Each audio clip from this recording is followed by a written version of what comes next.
Comment on peut observer le cheval pour savoir s'il souffre de la chaleur? Eh bien, c'est des choses toutes simples. S'il est au box, par exemple, eh bien, on va voir s'il transpire, s'il souffle énormément. Il est tout à fait possible de prendre sa température. Quand on est à cheval, en revanche, eh bien, on a un cheval qui est très transpirant très vite, qui souffle énormément, qui n'a pas beaucoup d'énergie, bien sûr. L'idéal, c'est de le connaître et s'il semble un peu fatigué comme ça, c'est que certainement il peut souffrir de la chaleur. Alors pour aider son cheval à rester au frais pendant les fortes périodes de chaleur, eh bien encore une fois privilégier les zones d'ombre, les zones où il y a une circulation d'air.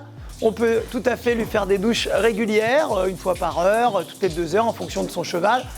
Il est possible que le cheval, eh bien, lui, ne se régule pas ou se mette pas dans les zones ombrageuses. En général, il n'est pas bête, il se met dans les endroits qu'il faut, mais il faut qu'il ait la possibilité d'avoir de l'ombre, des douches régulièrement. On peut évidemment le tondre. Ça marche très bien également, à partir du moment où son cheval est sage et supporte la tonte.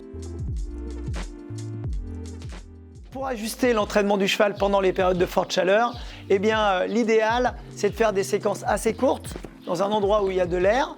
Pas faire des séances trop difficiles, évidemment, trop longues pour le cheval, mais plutôt voilà, aller dans les zones ombrageuses, en extérieur, où il y a du vent, où on se sent bien, et pas faire des exercices trop physiques pour que le cheval ne souffre pas de la chaleur, mais en tout cas des petites fractions de travail et de la récupération.